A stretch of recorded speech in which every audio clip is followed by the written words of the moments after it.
Riniziamo il convegno, approfittiamo per ringraziare i movimenti e i partiti che ci hanno portato i loro saluti, il movimento dei partiti indipendentisti, nell'ordine Sardegna Nazione Indipendenza, Progresso Progetto Repubblica, il Fronte Unito Indipendentista e Amacapus Indipendenza, scusate mi ero dimenticato.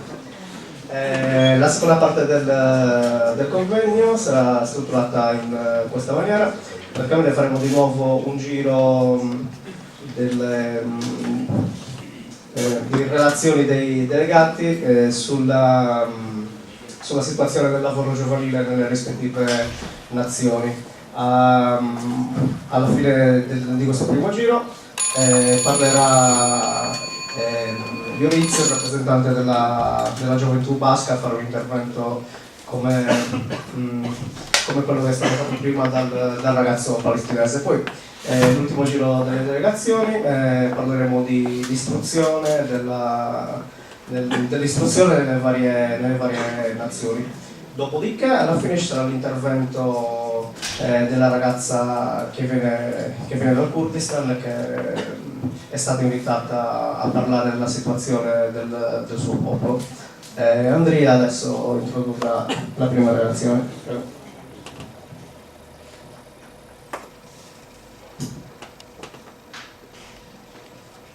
Ora, lavoro giovanile in Sardegna.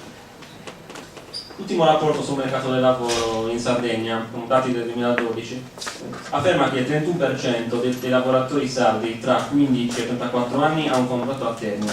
Si tratta di 49.000 persone. I preoccupanti ultimi dati di Istat ci fanno supporre che la situazione sia peggiorata.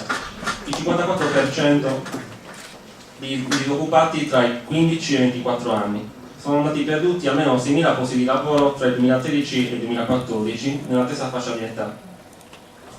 La mortificazione del nostro sistema educativo, quindi alta dispersione scolastica, basso tasso di laureati, siamo al 252esimo posto su 261 regioni d'Europa, è collegata alla situazione disastrosa del lavoro giovanile, in un mercato del lavoro sempre più polarizzato tra lavori altamente qualificati e lavori a bassa qualificazione. Esiste dunque un circolo vizioso che intrappola i giovani della nostra nazione tra una educazione scolastica e superiore che punta al ribasso e la mancanza di opportunità lavorative per chi è altamente qualificato. Solo il 6,3% dei giovani tra i 25 e i 34 anni è impegnato in professioni ad elevata specializzazione. Il 24% dei diplomati ha un lavoro a bassa qualificazione. Ecco, in questo periodo in Sardegna è molto difficile distinguere le pagine dei giornali in cui si parla di vertenze lavorative e le pagine dei necrologi. Ci vorrebbe troppo tempo per analizzare le singole questioni, alcune citate anche nella prima relazione, ma il caso dei lavoratori dell'Achera è piuttosto significativo per la nostra analisi. Quindi una società del settore delle tecnologie, dell'informazione e della comunicazione, nata negli anni 90 in seno alla Saras, che è il principale soggetto del colonialismo italiano, la quale ha utilizzato centinaia di dipendenti altamente specializzati al solo fine di incamerare contributi pubblici per rinnovare i propri impianti industriali. Ceduta dall'azienda di Moratti alla Solgenia nel 2012, oggi la nuova proprietà ha deciso di licenziare un quarto dei suoi dipendenti nella sede cagliaritana. Ci sembra altamente rappresentativo di questa mortificazione per i ragazzi sardi altamente qualificati che potrebbero sostenere lo sviluppo della nostra terra, mentre continua a essere favorita dalla dannosissima industria della Saras, simbolo del sottosviluppo sardo. La Sardegna ha la più bassa percentuale di lavoratori tra 25 e 34 anni occupati in professioni intellettuali, scientifiche e a elevata specializzazione, siamo al 6,3% contro la media italiana del 10,6%, mentre c'è un alto tasso di occupati in professioni non qualificate per la stessa fascia di età, 11,9% contro l'8,8% italiano. Inoltre le competenze professionali sono sottoutilizzate, costringendo le nostre intelligenze migliori a fuggire via dalla Sardegna per non accettare lavori al di sotto della propria competenza e per andare in un ambiente adatto ad assorbirle. Ciò che emerge è un livellamento continuo verso il basso, conseguenza di una politica dell'istruzione non liberale volta a catalizzare le intelligenze verso i centri europei e italiane e a tenere i ragazzi continuamente sotto scacco affinché accettino una destinazione d'uso coloniale della Sardegna. Ad esempio, la nostra isola ha il più alto tasso dei giovani occupati, 25-34 anni, nelle forze armate, come ho detto prima, 4%, sono l'1,1% italiano. Inoltre l'uscita precoce dal sistema scolastico alimenta una forza lavoro scarsamente qualificata e precaria. Come si può uscire da questa situazione? La proposta filocoloniale di cui è portavoce il Presidente della Regione non si discosta dalla ricetta europea e italiana. Io ero un grande sostenitore del Jobs Act renziano, solo l'ultima delle controriforme del lavoro italiane, inserite nella globale politica neoliberale del lavoro che punta alla sua mercificazione.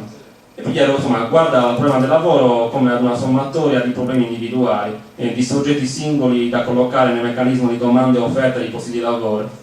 L'ultima proposta, una garanzia giovane recepita dall'Europa all'Italia, magari sugli aspetti positivi, potrebbe essere solo un modo per rimpinguare le case dei servizi per l'impiego e non intacca minimamente il problema fondamentale, cioè l'inserimento della Sardegna nel mercato italiano e globale come paese subalterno.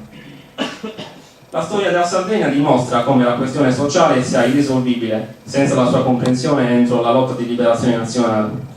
Ciò implica per Scida la creazione di una politica sana del lavoro, in particolare giovanile, che guardi adesso come ad un problema sociale da risolvere attraverso la ricostruzione di un tessuto sociale e attraverso conquiste di sovranità economica che vadano a smantellare la dipendenza. Vogliamo la creazione di cooperative giovanili agricole per coltivare i 500.000 ettari incolti in nome della sovranità alimentare e che ristabiliscano un legame diretto tra consumatore e produttore. Vogliamo il superamento dell'industria pesante in favore della creazione di un grande polo dell'alta tecnologia in cui le nostre giovani menti possano esprimersi. Vogliamo un sistema di microcredito sociale che offra opportunità ai giovani con buone idee imprenditoriali per la propria autosufficienza economica e per lo sviluppo della propria comunità.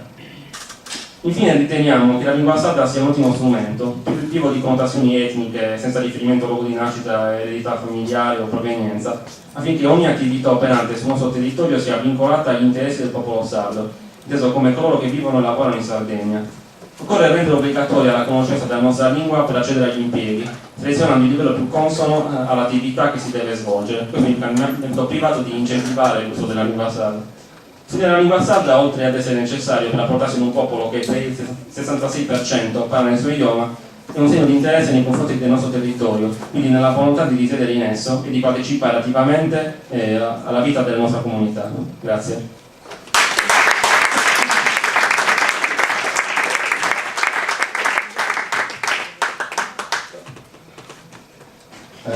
Prego Pietro.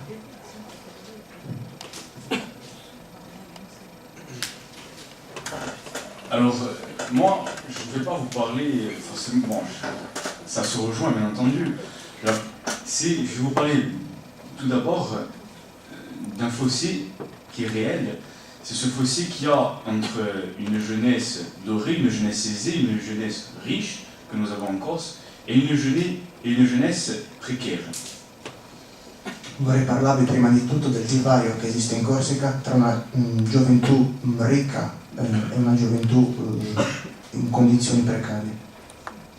Donc, une des raisons principales de ce fossé, c'est tout simplement le tourisme.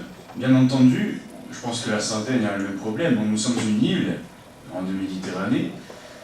On attire les touristes du monde entier, mais malheureusement en Corse, ce tourisme est mal orienté, tout simplement parce que c'est un tourisme qui ne dure que 3 mois dans l'année alors qu'il pourrait durer toute l'année. Donc c'est un tourisme également de masse, donc un tourisme de masse, c'est-à-dire qu'on met trop de personnes à un même endroit pour qu'ils s'en aillent beaucoup trop tôt. Et un tourisme qui est bénéfique que pour certaines personnes et pas pour l'intégralité du peuple corse. Una delle cause di questo divario è il modo in cui è gestito il turismo. Si tratta innanzitutto di un turismo di massa che dura poco tempo. Le persone vengono in Corsica, come succede in Sardegna, semplicemente per il mare, ci rimangono 3 mesi e poi se ne vanno. Ecco, quindi è un tipo di turismo che non dà assolutamente profitti. Donc bien entendu, alors aujourd'hui, on pourrait réfléchir tous ensemble à un tourisme qui serait bénéfique pour tous, et surtout pour les jeunes Corses. Donc aujourd'hui, bon, on a quand même, au sein de notre jeunesse corse, on a quand même un outil qui est un outil majeur de l'émancipation de la jeunesse, c'est l'université. L'université qui, 82% des étudiants qui sortent de l'université ont un emploi. Ça, c'est une science exacte. Mais ce n'est pas assez. Je ne vais pas vous mentir, en Corse, ce qui nous manque, c'est un réel programme économique qui tienne la route et qui aboutirait à une autosuffisance alimentaire, qui aboutirait à une autonomie et qui aboutirait dans quelques années à une indépendance totale. Sì, ma però sempre a proposito del turismo, è un turismo che non è destinato a tutti, è destinato a poche persone. Per quanto riguarda l'università, si tratta di uno degli elementi che possono migliorare la condizione dei giovani. E ci sono dei dati confortanti. L'82% delle persone che escono dall'università ottengono un lavoro. Ciò che manca in Corsica è una politica che possa portare all'autosufficienza, all'autonomia e successivamente all'indipendenza. Un autre facteur donc, de ce problème, c'est tout simplement la mafia. On va se le dire, aujourd'hui les jeunes, ce qu'ils veulent c'est d'avoir de l'argent facilement. Aujourd'hui les jeunes, ce qu'ils veulent c'est ne pas travailler, être tranquille. Donc bien sûr, comme modèle qu'ils ont, peut-être que nous, on a des modèles de révolutionnaires, peut-être qu'on a des modèles de grands hommes politiques, mais eux non. Eux, une grande partie de cette jeunesse en détresse a un seul modèle, c'est la mafia. Se dire, moi de toute façon je ne vais pas travailler, moi je peux avoir un pistolet et aller braquer un magasin. Donc ça c'est un problème qu'il faut régler. Et ce problème, malheureusement c'est un problème qui se réglera en interne. C'est quelque chose qu'il faut traiter en priorité parce que cette idéalisation du mafieux, c'est quelque chose qui nous tue en Corse et c'est quelque chose dans lequel il faut vraiment se battre. Parce que malheureusement la mafia, ça battra toujours un peuple. C'è tra i giovani corsi una tendenza a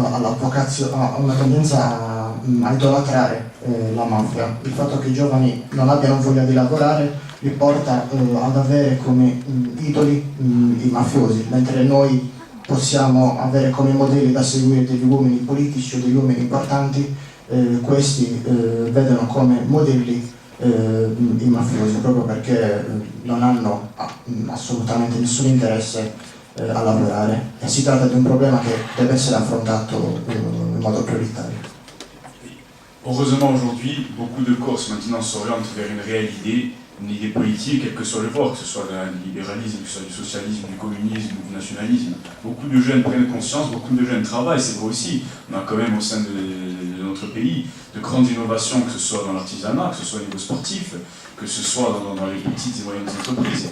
Aujourd'hui, on va sortir la tête de l'eau, c'est inévitable. Et aujourd'hui, nous sommes prêts à avancer. Maintenant, c'est à nous de le vouloir et c'est à nous de travailler pour réussir a s'élever au sein delle grandi nazioni. È anche vero che oggi comunque si sta assistendo ad una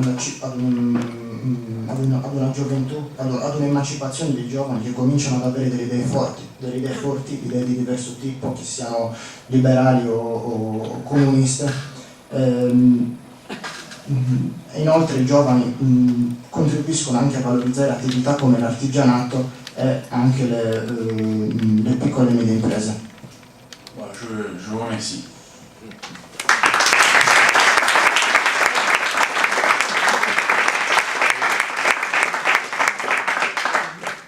Grazie, ora parlerà Andreu di Jack. Prego. Gràcies.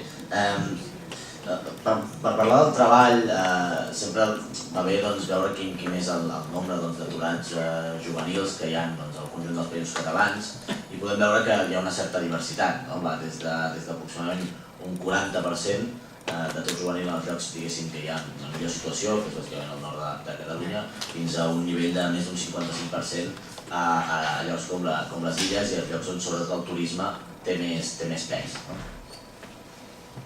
Per quanto riguarda al lavoro, prima di tutto è interessante sapere la percentuale di giovani che non hanno lavoro. Attualmente nei paesi catalani ci sono la zona nord che ha più o meno un 40% di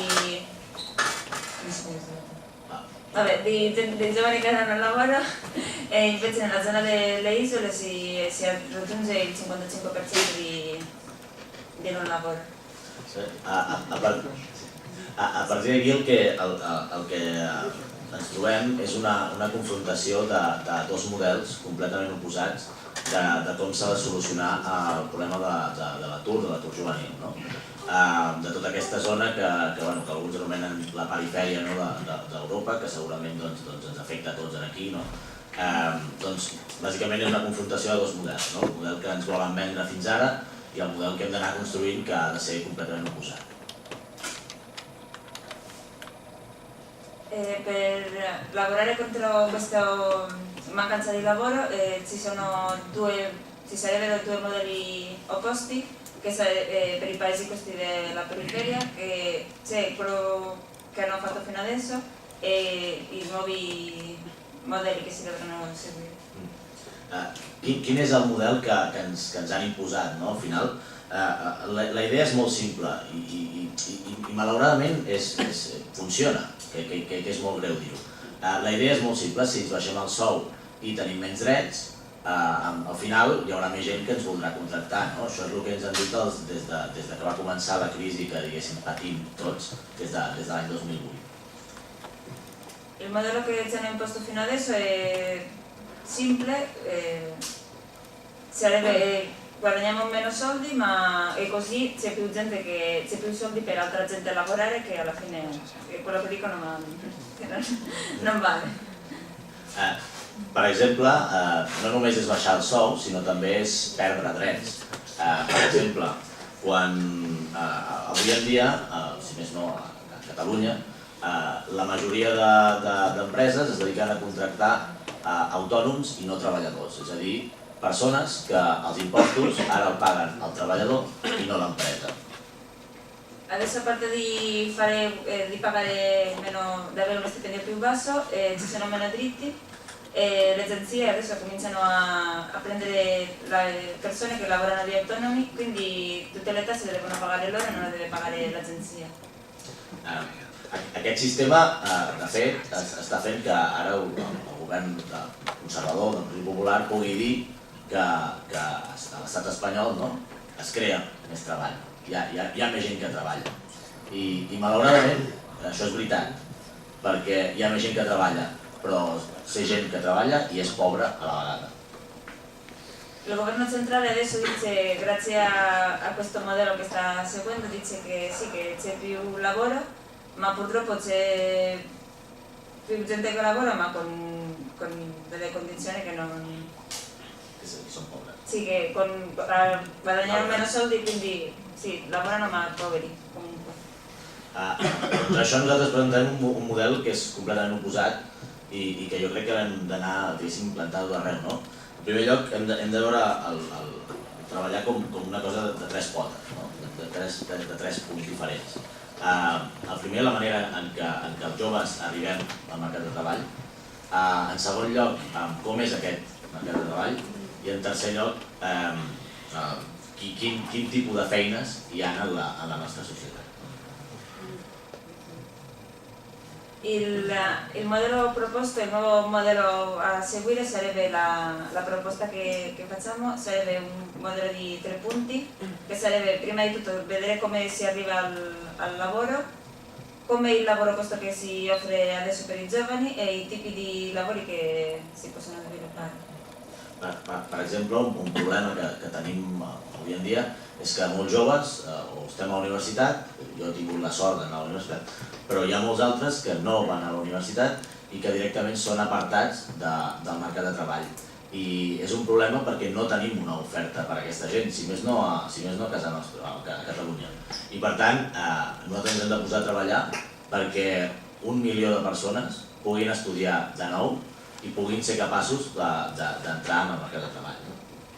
Adesso ci sono tantissimi giovani che non vanno all'università e quindi perdono l'opportunità di avere questo lavoro, perché non ci sono delle offerte per i giovani che non sono andati all'università.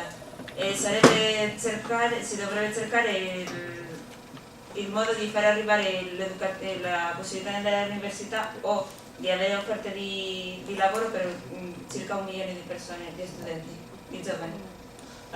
A part, s'ha de canviar aquesta llei laboral que porta a la precarietat del mercat laboral. és curiós que si tu mires el lloc diguéssim pitjor de països catalans tenim un 55% d'atur. Si mires el millor lloc de l'estat espanyol, que és el País Basc sota ocupació de l'estat espanyol, és molt menor, és del 20%. Però en els dos casos l'atur dels joves és el doble. Sigui 55 o sigui 10, l'atur és el doble. Si dovrebbe modificare la legge per vietare che non ci sia questa precarietà nel lavoro, se facciamo un'occhiata alle peggiori parti della Spagna dove manca il lavoro sarebbe un 55%, invece nel Paese Basco sarebbe un 20% da solo di mancanza di lavoro, ma sempre per quanto riguarda i giovani sarebbe il doppio di mancanza di lavoro. Per tant, necessitem una llei que no aparti els joves del mercat de treball, sinó que els integri com una persona més i que per tant no ens acabem amb una discriminació que a més no és només juvenil, sinó que també el trobem amb la immigració o per exemple amb les dones. Sarebbe avere una nuova legge che permetta a questi giovani di entrare dentro del mercato lavorale, tanto ai migranti come alle donne. Que no discriminin, no? Sì, senza discriminazione. I la tercera pota, no? Que és la idea de canviar el model productiu i m'ha agradat molt com Xida parlava de crear cooperatives a nivell de producció agrària, no?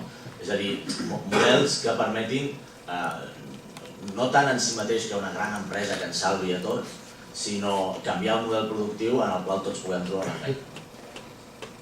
Il terzo punto sarebbe, come hanno parlato il SIDA prima, un modello produttivo dove ci fosse la cooperatività, dove tutti possono collaborare a portare avanti questo lavoro.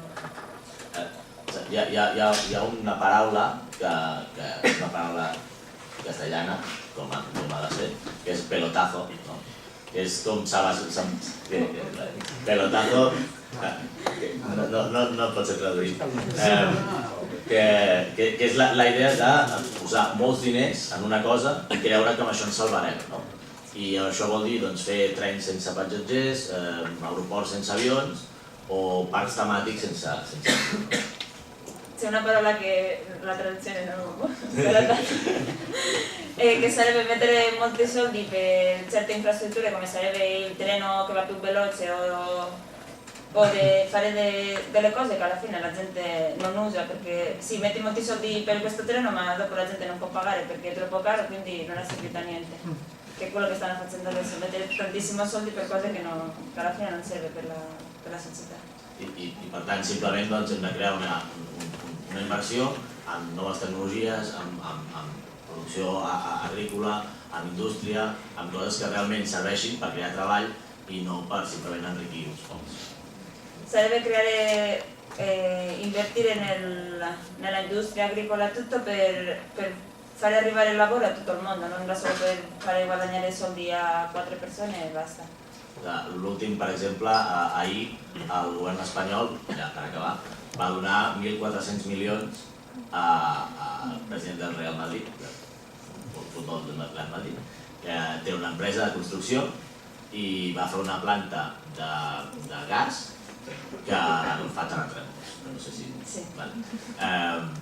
Com que va fer malament la planta, el govern espanyol li paga una autèntica bogeria. C'è un caso che è successo ieri che il governo spagnolo ha pagato 1.400.000 euro, 1.400 milioni di euro al presidente della squadra del Madrid perché aveva costruito un scavo di gas nel Mediterraneo vicino alla costa di Catalogna e come l'ha costruita male c'erano dei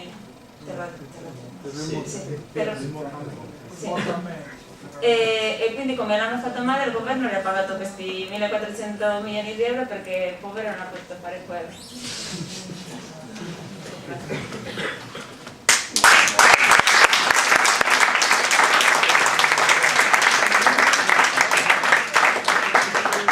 Grazie Andrea.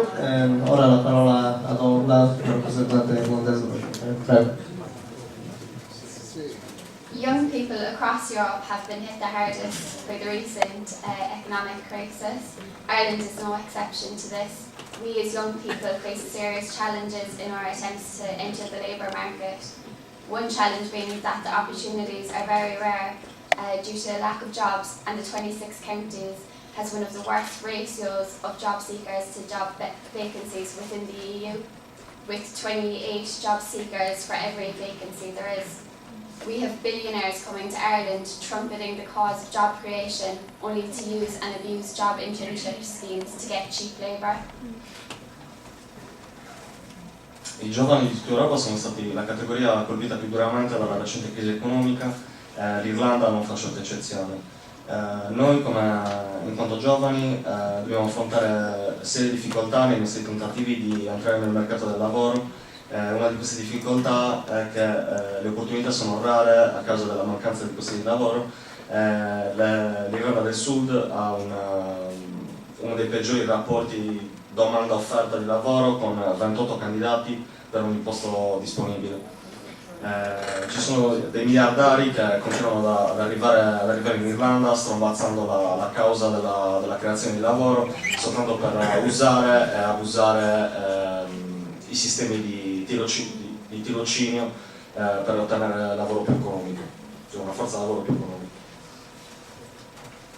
If young people are to be given a fighting chance to remain in the country, there needs to be real commitment by the government to promote the social inclusion of young people, rather than the implementation of policies that incentivise immigration instead of genuinely tackling the youth jobs crisis.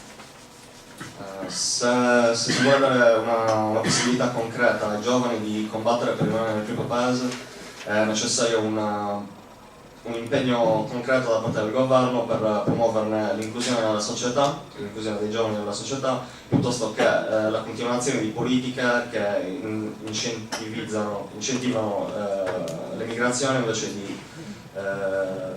di occuparsi attivamente del problema della disoccupazione giovanile. When this government talks of recovery, it doesn't actually include young people under 25 in that bracket. The Youth Guarantee Scheme is not proving to be any kind of solution to youth unemployment, though the government claim it is. Quando questo governo parla di recupero, ovviamente non sono incluse in questa parentesi, in questa definizione, i giovani sotto i 25 anni. Evidentemente lo schema di garanzia per i giovani non sta fornendo nessun tipo di soluzione per la disoccupazione giovanile.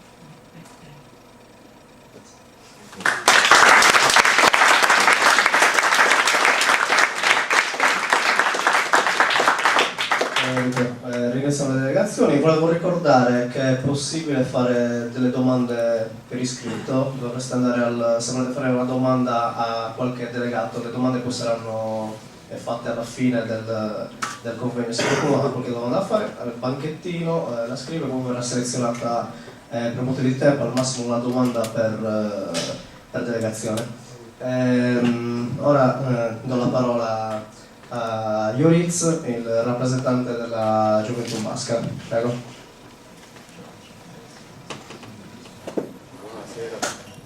Buonasera a tutti. Merci beaucoup du coup pour l'accueil qu'on a reçu ici. Ça fait très plaisir en tout cas de voir quand on milite, qu'on lutte au sein de son peuple. Ça fait toujours du bien, je pense, de voir qu'ailleurs, dans d'autres peuples, dans d'autres parties du monde aussi, il y a des gens qui se battent pour la liberté de leur peuple et leur indépendance. Et bon, ça fait plaisir de rencontrer, je dirais, les membres d'autres membres de la même famille, de cette grande famille qu'on est, les indépendantistes du monde entier. Donc merci en tout cas pour cet accueil. Et je voudrais donc vous parler... Vi ringrazio per l'accoglienza, fa sempre piacere vedere che quando si lotta per l'indipendenza del popolo e per la difesa dei suoi diritti c'è qualcun altro anche altrove che lotta per la stessa causa.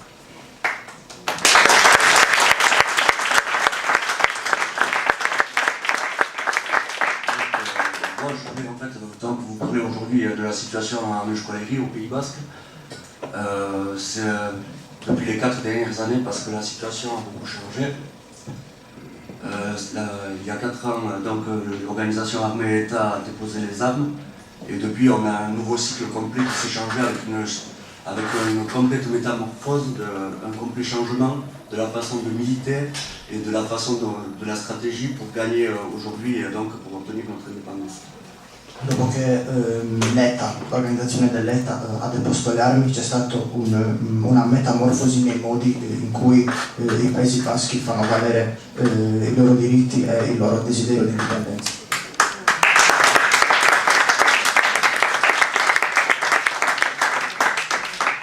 Donc aujourd'hui, il faut savoir que le Pays Basque est toujours évidemment divisé entre 2 États qui sont la France et l'Espagne, qu'on a des indépendantistes de deux côtés de la frontière et qu'on a des luttes qui sont assez différentes du fait que ça fait 550 ans qu'on est divisé, qu'on a été conquis militairement. Même si depuis 550 ans, il y a eu sporadiquement, voire sur la longue durée, des insurrections armées et une résistance. Aujourd'hui, on se dirige vers une résistance différente, qui est la lutte donc, de masse, la lutte istitutionnelle e la désobéissance civile. Sappiamo che i Paesi Baschi sono divisi tra Francia e Spagna, quindi questa divisione porta anche a diverse strategie con cui si fa valere il desiderio di indipendenza e di affermarsi. Si parla di lotta di massa, si parla anche di lotta istituzionale. Malgré tout, il y a un grand retour qui est fait parce qu'en fait l'État a déposé les armes, mais sans qu'il n'y ait eu de négociation donc avec les États français et espagnols. Donc aujourd'hui on se retrouve avec encore 500 prisonniers dans les prisons, une centaine en France, 400 en Espagne. Il y en a qui sont gravement malades et qui sont en phase donc, de mourir en prison. Il y a de fortes mobilisations pour ça. Ci sono diversi prigionieri politici sia in Francia che in Spagna, alcuni sono in gravissime condizioni, quindi ci stiamo battendo per assolutamente migliorare questa situazione.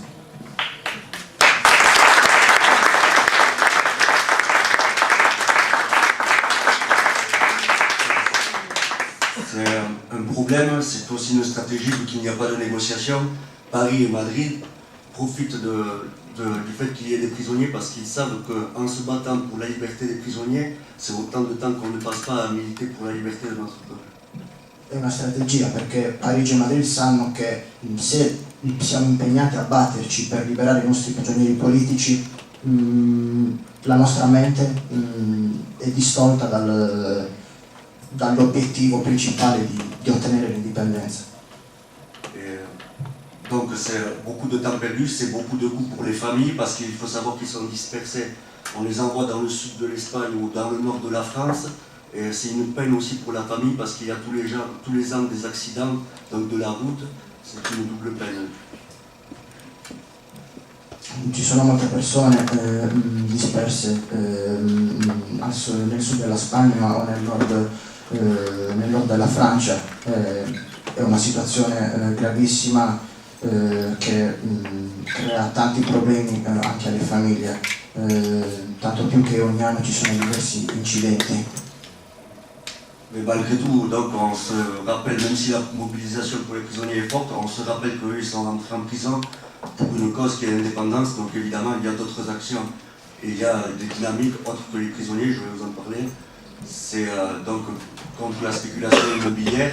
Il faut savoir qu'aujourd'hui la France met en place des politiques ne met pas en place justement 2 politiques pour que les Basques puissent rester vivre et travailler dans leur pays. Oltre alla questione dei prigionieri politici ci sono altri campi in cui ci battiamo, ad esempio la speculazione immobiliare. Ci battiamo perché i francesi la smettano di effettuare delle azioni che impediscono ai baschi di vivere nel loro paese. Donc on se bat pour vivre chez nous contre la spéculation immobilière, pour une agriculture donc durable et une forme économique donc, qui ne soit pas de l'aliénation, enfin, contre le capitalisme. On se bat aussi pour l'autogestion et on se bat bien sûr pour avoir plus de pouvoir, au nord comme au sud. Ci battiamo per avere un'agricoltura che possa essere sfruttata da noi baschi. Ci battiamo anche e soprattutto contro il capitalismo. Donc dans les deux États la situation est différente. Au Pays Basque Nord, au Pays Basque sous contrôle français, nous on essaie d'avoir, comme ils ont en Corse, une collectivité territoriale, c'est-à-dire une autonomie assez forte, parce que notre langue n'est pas reconnue, rien n'est fait pour nous, on n'existe pas des mots même de l'ancien président de la République française, Nicolas Sarkozy. Le Pays Basque, ça n'existe pas, il avait dit ça. Et au sud, par contre, on voit que tout est bloqué, État a laissé les armes. Nous, notre objectif maintenant, c'est de faire comme les Catalans l'ont fait, un référendum, on a eu des initiatives, je crois que c'était ça qui en parlait tout à l'heure de la catène, de se prendre la main. On est sur ce modèle-là catalan, on espère avoir le droit de décider, et évidemment, on regarde ce qui se passe en Catalogne et on essaye, nous aussi, donc, de faire pareil. Le référendum, nous, on le veut au Pays Basque, mais oui aussi. Allora, il presidente Sarkozy ha detto qualche tempo fa che i Paesi Baschi non esistono, quindi potete capire di che considerazione gode il nostro paese. Al sud invece si spera di fare quello che si è fatto in Catalogna, vale a dire un referendum. Voilà. Donc l'objectif aujourd'hui c'est pour nous de remettre en place une dynamique, que ce soit les jeunes, les moins jeunes, que ce soit les syndicats, toutes les composantes indépendantistes qui se sont unies, et on a eu de gros résultats électoraux, on a eu des victoires électorales au nord comme au sud. Les pro-français, les pro-espagnols en ont peur, ces partis-là en ont peur. On essaie de retourner cette machine et d'essayer d'aller en avant sur l'exemple donc de la Catalogne et sur l'exemple aussi de l'Irlande concernant le processus de paix aujourd'hui. Cerchiamo di mettere insieme tutte le forze, sindacati, giovani, meno giovani. In questo modo siamo in grado di mettere paura, diciamo, ai partiti francesi e spagnoli e fare quello che è stato fatto in Catalogna. Pour finir, donc, je voudrais avoir une pensée pour tous les prisonniers politiques, quel que soit leur pays et le pays pour lequel ils se battent, leur obédience culturelle et religieuse à travers le monde. À eux et à toutes les personnes qui combattent aussi pour l'indépendance de leur peuple, je pense à la Palestine, au Kurdistan, à Lugansk et à tous les peuples qui se battent là.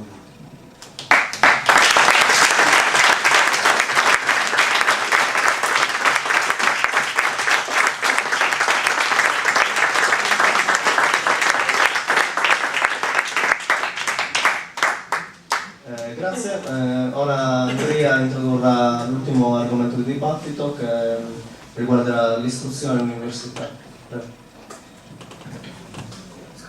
Allora,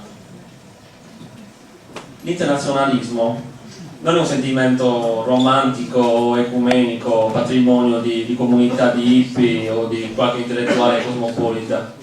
Questa è una pratica che si fonda sulla esistenza oggettiva di un contesto integrato, il sistema capitalista mondiale. Tutti gli oppressi devono condurre le proprie rotte per la propria libertà entro questo ambiente. Da ciò nasce l'esigenza della solidarietà attiva fra tutti coloro che lottano per la propria liberazione nazionale e sociale, ovunque essi si trovino. L'imperialismo, tendenza strettamente legata al capitalismo, è ancora una componente essenziale dell'attuale sistema mondo ed il nemico comune dei movimenti di emancipazione nazionale. Le politiche educative sono un grande campo di battaglia contro l'imperialismo per le organizzazioni giovanili indipendentiste. Allo stesso tempo dovrebbero essere un luogo in cui le nostre organizzazioni possano esercitare una lotta coordinata internazionalista.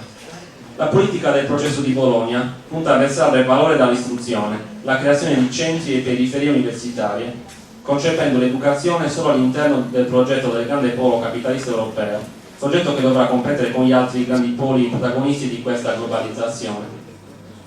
Gli atenei sardi continuano a scendere nelle classifiche delle università dello Stato italiano. Sassari è la 49esima su 61, Cagliari la 53esima. Ecco, queste università continuano a ricevere tagli nel finanziamento del fondo ordinario. Dal 2009 al 2014 c'è stato un calo di 33 milioni di euro per quanto riguarda Cagliari. mentre il diritto allo studio diventa sempre più evanescente e a Cagliari gli idonei non beneficiari sono il 53% del totale dei richiedenti le borse di studio, percentuale che sale al 69,4% nel caso delle matricole. L'Università di Cagliari continua a seguire una politica di complicità con il colonialismo, in particolare collaborando con i principali soggetti di questo, la Saras per quanto concerne il capitale privato italiano e l'ENI per quanto riguarda il capitalismo di Stato. Infatti il rettore Melis ha rinnovato un accordo di collaborazione con l'azienda dei Moratti per l'invio in essa di 220 tirocinanti. Inoltre ha benedetto il progetto della Chimica Verde a Porto Torres, come l'Università di Sassari dell'Est. Due esempi concreti di come l'apertura ai soggetti privati, per mezzo delle politiche di istruzione superiore italiana, ultima la riforma del Gelmini, possa essere come una mannaia sui nostri atenei, i quali, posti di fronte a pesanti tagli, pensati di proposito per creare delle università subalterne, esisterebbero solo grazie alla propria sudditanza nei confronti di questi soggetti forti dell'economia coloniale. Ecco, a prova di questo progetto è il decreto sui punti organico del ministro Carrozza del 2013, senza andare molto nei tecnicismi, ecco, permetteva maggiori assunzioni di ricercatori per gli atenei centrali del nord Italia, che sono ancora la sede del potere economico italiano, e meno per gli altri, cioè applicando il criterio del turnover dei ricercatori al 20% su base statale, anziché sul singolo università. La situazione della scuola sarda è sempre peggiore, basti pensare all'accorpamento degli istituti, mortificante in particolare le scuole dei paesi dell'interno. E questo grazie alla definizione di una legge, la 111 del 2011, per tutti gli istituti comprensivi con meno di 1000 alunni e istituti secondari con meno di 500 alunni, gli obbliga insomma, ad accorparsi. Ed è un caso significativo di una politica educativa italiana che è fortemente discriminatoria nei confronti delle condizioni sociali della Sardegna, per cui diverse scuole sarde rischiano di non sopravvivere a causa di cali di iscrizione, altri problemi come la dispersione scolastica. Qui passiamo alla vergognosa situazione della edilizia scolastica, che non è anomala per la maggior parte. Poi anche l'alto tasso di dispersione scolastica, quindi il 25,5% dei nuovi iscritti, quindi 1 su 4 poi abbandona gli studi. Di fronte ad una scuola e alle università sarde sempre più indebolite, e contro le riforme della istruzione italiana, ultima la riforma della scuola di Renzi, che punta all'ingresso di capitali privati nella scuola pubblica. I nostri ragazzi sarebbero inseriti dentro una logica di mercato, in una libera concorrenza tra istituti per accaparrarsi finanziamenti privati e di conseguenza facendo venire meno il fondamentale compito di formazione della gioventù, che sarebbe degno di attenzione solo se funzionale ai profitti delle aziende, su cui le nostre scuole potrebbero diventare sempre più succubi. L'istruzione non può essere un organo del mercato. Essere contro la privatizzazione dell'educazione pubblica in Sardegna, come in ogni altra società colonizzata, è un chiaro dovere indipendentista e antiimperialista. La battaglia per la potestà legislativa sarda in materia di istruzione, in questo contesto, è una lotta per un'educazione degna, cioè pubblica, laica, di qualità, in una terra che non vuole abdicare al sottosviluppo e alla dipendenza. Il riconoscimento della peculiare realtà sociale sarda e la condanna del processo di mercificazione di scuola e università devono andare di pari passo. Riteniamo che gli studenti sardi devono mobilitarsi in senso nazionale e anticolonialista, porsi come obiettivo la costruzione di una università sarda che operi per la creazione di uno sviluppo endogeno, che guarda gli studenti sardi non come a degli ingranaggi per il capitale, ma come a uomini cui devono essere forniti tutti gli strumenti per poter cambiare in meglio la propria vita e la propria società. Grazie.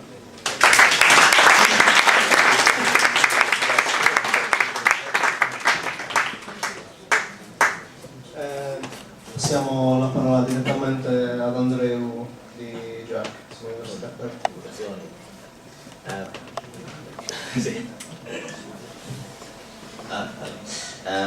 En primer lloc, cal entendre com és el sistema educatiu, ho dic per les diferències que tenim amb Sardenya, respecte al sistema educatiu que tenim als països catalans. En primer lloc, per lo que fa a l'educació, no universitària, l'educació prèvia, hi ha 3 models diferents, que seria el que tenim a Catalunya i a les Illes Balears, que és completament en català, és a dir, els estudiants fan classe de castellà igual que fan classe d'anglès. Després el model del País Valencià, que està dividit en dues línies diferents, és a dir, o pots apuntar a la de català o a la de castellà, i després a la Catalunya Nord, on malauradament només el català només és a l'escola privada perquè no pot ser una pública.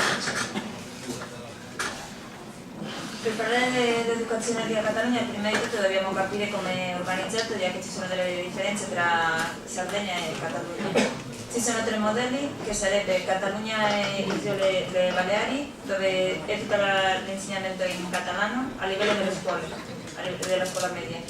Dopo a Valencia, che ti puoi iscrivere tanto o a catalano o la scuola in spagnolo, e dopo la Catalogna Nord, che da solo puoi andare a vedere la scuola in catalano se vai alle scuole private, non si offre pubblicamente.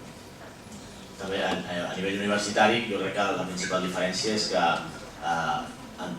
l'estat espanyol, amb la seva voluntat diguéssim d'unir-se més cap a Sud-amèrica, que és gent que parla castellà, va crear un model de 4 anys de graus i després un any més de màsters o especialització, que ens fa molt complicat als catalans moure'ns per Europa, que la majoria de llocs tenen un model de 3 i 2 anys.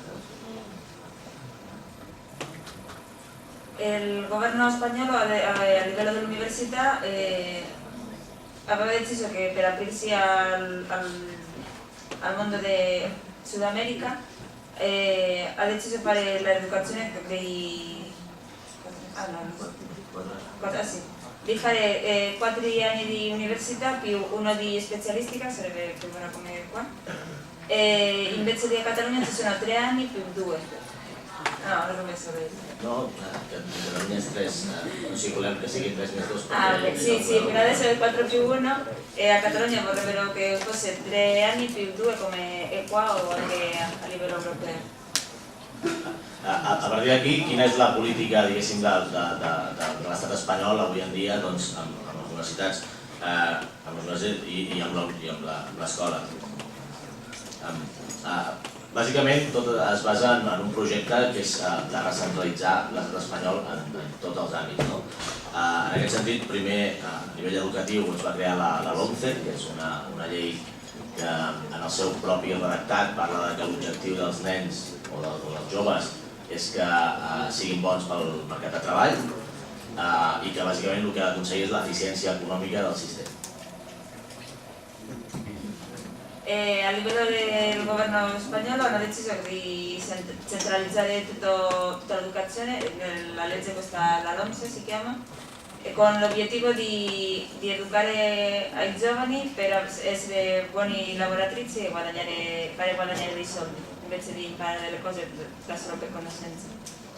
A nivell universitari també es dona aquesta situació intentant treure poder a les universitats per decidir el seu propi les seves pròpies, el que ensenyen, diguéssim, la seva pròpia política educativa i passar-la tota a un poder central que pugui decidir què fa cada universitat i no que sigui la universitat local. Hanno tolto il potere delle diverse università di scegliere cosa volevano far imparare e adesso è il governo centrale quello che decide cosa si deve imparare in ogni università. Sí, una anècdota però que representa molt bé fins a quin punt aquesta voluntat de recentralitzar és present, diguéssim, en el govern espanyol.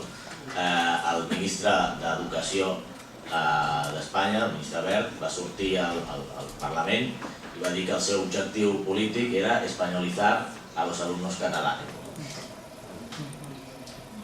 Come aneddota, il ministro dell'Educazione spagnola è andato lì al Parlamento a dire che il suo obiettivo è spagnolizzare tutti gli studenti catalani.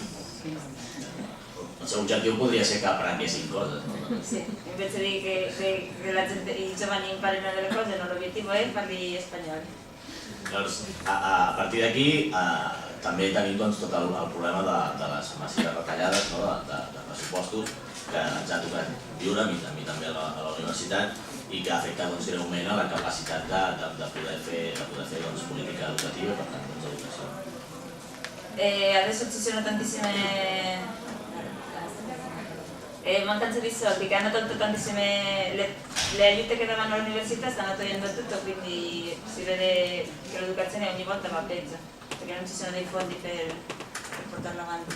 A partir d'aquí el model que com a GER diguéssim presentem, que creiem que és el correcte, és un model que es basa en dos elements, que és la democràcia com a forma de fer funcionar el sistema i, per una altra banda, la idea de la societat educadora com una cosa que va més enllà.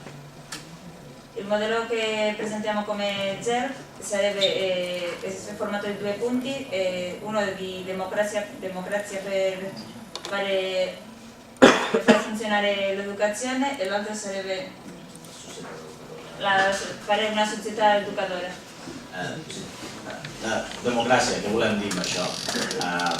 La qüestió és que des de la infància fins a la universitat, la persona que hauria de ser més coneixedora de què fa falta fer a cada centre no pot ser mai el govern o pot ser un grup de tècnics tancats en una sala, per més bons que vulguin ser, sinó que som les persones que estem o estudiant o treballant o ensenyant a cada un dels centres.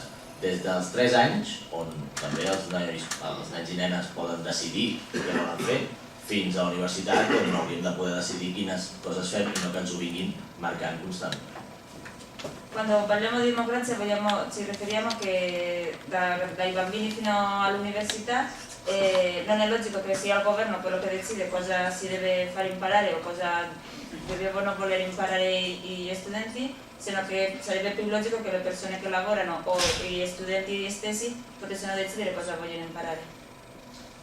Diguéssim que la nostra voluntat de que la democràcia entri a l'educació és tan gran que fins i tot creem aquesta idea de la societat educadora a la qual, doncs, ara diguéssim surto diguéssim un moment i us explico, no? A Catalunya hi ha sobretot a Catalunya, hi ha un gran moviment associatiu juvenil en el que en molts llocs podríem anomenar els scouts, però que no és exactament el mateix, sinó que bàsicament són joves de fins 25 anys. Parlando della società educadora, vogliamo fare referenza a un movimento giovanile che c'è soprattutto a Catalogna, che sono giovani fino a 25 anni che quando crescono passano a essere quelli che fanno imparare ai bambini.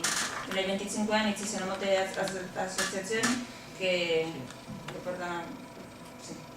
Sí, aquest moviment, de fet, a Catalunya compta amb 4.000 nuclis, vull dir que és una qüestió que realment arriba a una gran part de la societat i que hauria d'entendre que també hauríem de poder ser qui decideix què es fa en els centres educatius, perquè el problema que tenim és que avui en dia, quan surten de l'escola, s'ha acabat. I no, el que hem de fer és una societat que des del primer moment, diguéssim, que on es desperta el nen fins que se'n va a dormir, i quan parlem de nens, quan parlem a la universitat, des del moment que ens llevem fins que ens anem a dormir, tot el que estem fent és educació i per tant tot això també hauria d'estar integrat i capacitat de decidir què es fa en el sistema.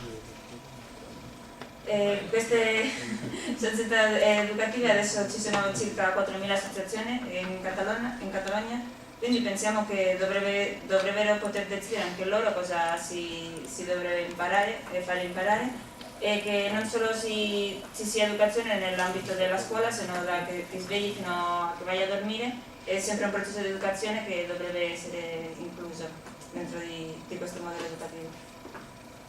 Sí, per tant, en comptes d'un model d'introduir al mercat i per tant que el sector públic, o sigui, els serveis públics de l'educació es venguin al mercat, el que hem de fer és que la societat sigui capaç de decidir què fa amb el sector públic i que per tant li sigui útil a tothom.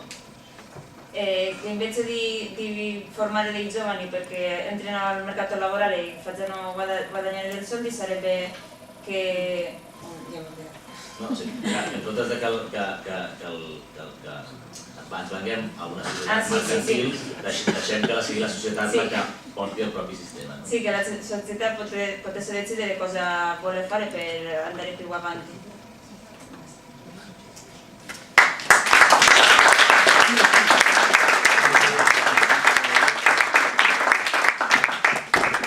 Conclude il giro degli interventi per questo argomento. Prego. Historically, the Irish education system was quite elitist and not concerned with the equality of opportunity. and this has prevented young people in attending third level education simply because they could not afford it. Successive governments in Ireland failed to address this problem through reforms.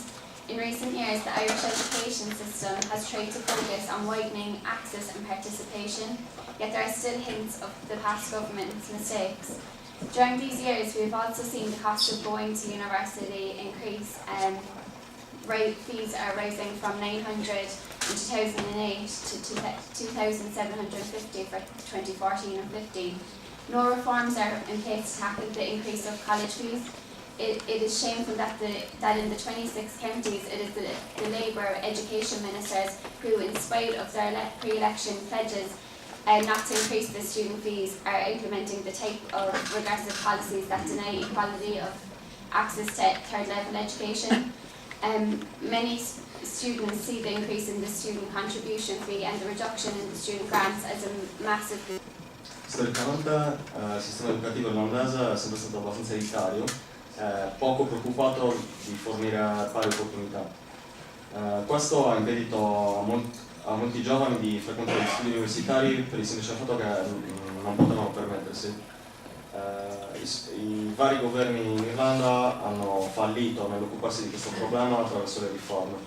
Negli anni più recenti il sistema educativo irlandese ha cercato di concentrarsi, di focalizzarsi sull'ampliamento degli accessi e della frequenza, ma si possono ancora vedere i retaggi degli errori dei governi passati.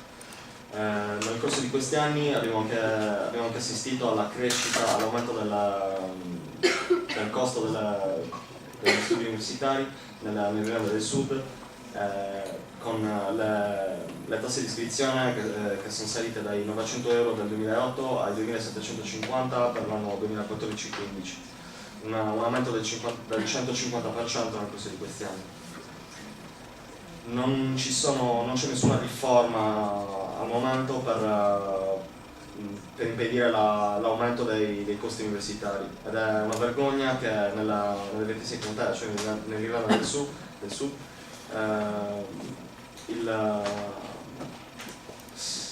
siano i ministri laburisti, cioè che il Ministero dell'istruzione appartenga al Partito Laburista, che nonostante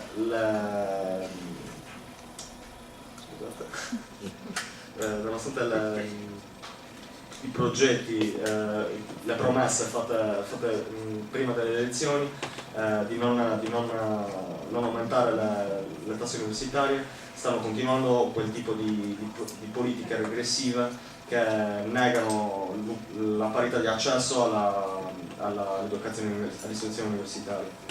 Molti studenti vedono la crescita delle tasse universitarie e la riduzione delle borse di studio come una gravissima mancanza un gravissimo tradimento della fiducia che era stata posta nei loro confronti. Ireland spends 4.7% of GDP on education, meaning we languish close to the bottom of OECD spending tables. The average is 6.2% of GDP dedicated to education spending, even during the peak years of the so-called Celtic Tiger, education spending in the Irish state was the fourth lowest among 31 OECD states. The lack of investment from central government has always been a problem. Being able to obtain a quality education is necessary if we are to kickstart Ireland's economic recovery, yet this government continues to target education by implementing the same policies as their predecessors, and this has resulted in an increase in fees and cuts to the student grant. L'Irlanda spende il 4,7% del proprio prodotto interno lordo sull'istruzione. Questo significa che siamo vicini al fondo della scala quando si tratta dell'Organizzazione per la cooperazione e lo sviluppo economico, cioè per le tabelle dell'Organizzazione per la cooperazione e lo sviluppo economico. La media è del 6,2% del PIL dedicata all'istruzione, anche durante durante gli anni di picco della cosiddetta tigre celtica. i fondi dedicati all'istruzione nello Stato irlandese era il quart'ultimo fra i 31 Stati dell'OCSE. La mancanza di investimento del governo centrale è sempre stato un problema. Ottenere un'istruzione di qualità è necessario se vogliamo far ripartire l'economia irlandese. Questo governo continua a prendere di mira l'istruzione, continuando le stesse politiche che i loro predecessori hanno operato, e questo appunto è il risultato nell'aumento delle tasse universitarie e nei tagli alle borse di studio. The underfunding of the sector manifests itself in a number of ways. Increasing fees and the cost of college, coupled with reduced student support, is a considerable threat to the access of education. The increased staff-student ratio provides a significant threat in attempting to maintain and enhance quality standards. It is abundantly clear that the vital role that education must continue to play in the future economic recovery of the country. Il sottofinanziamento nel settore si manifesta in una serie di modi, tramite appunto la crescita dei costi universitari, cioè delle tasse universitarie e dei costi dell'università, accoppiata con il ridotto importo delle borse di studio, è una grave minaccia per l'accesso all'istruzione. L'accresciuto numero medio di studenti per ogni docente rappresenta un'altra minaccia importante al mantenimento e al miglioramento degli standard qualitativi. Ed è abbondantemente chiaro qual è il ruolo di primaria importanza che l'istruzione dovrebbe continuare a giocare nel futuro, cioè dovrebbe continuare a giocare per il futuro recupero economico del Paese. Sinn Féin is present in most university and colleges across Ireland. Sinn Féin is using forums such as university to spread our messages and policies. We are engaging with the student population who are looking for an alternative to the political parties pushing the austerity agenda. In Queen's University Belfast, Sinn Féin gained hundreds of signatures to hold a referendum on whether Ireland should be a united and independent country. Though defeated by 21 votes, we have never been happier to see such an appetite for change and just the debate on a united Ireland. Within universities across the 32 counties of Ireland, we are having these United Ireland debates, whether it be in referendums or even just debates amongst the political parties, and we will continue to do so.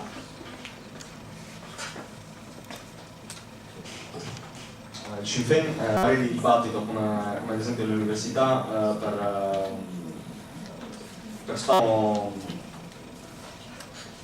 stiamo coinvolgendo attivamente la popolazione studentesca che cerca un'alternativa ai partiti politici che al momento stanno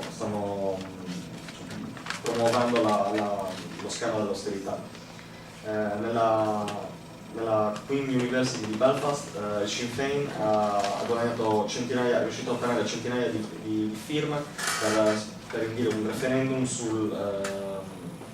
per unificare l'Irlanda, per rendere l'Irlanda un paese unito e indipendente. Nonostante sia stato sconfitto per 21 voti, non siamo mai stati più felici di vedere un tale appetito per il cambiamento, una tale volontà di cambiamento. All'interno dell'università di tutte le 32 contee in Irlanda continuiamo ad avere questi dibattiti, stiamo continuando ad avere questi dibattiti e continuiamo a farlo sia a livello dell'università che a livello del partito.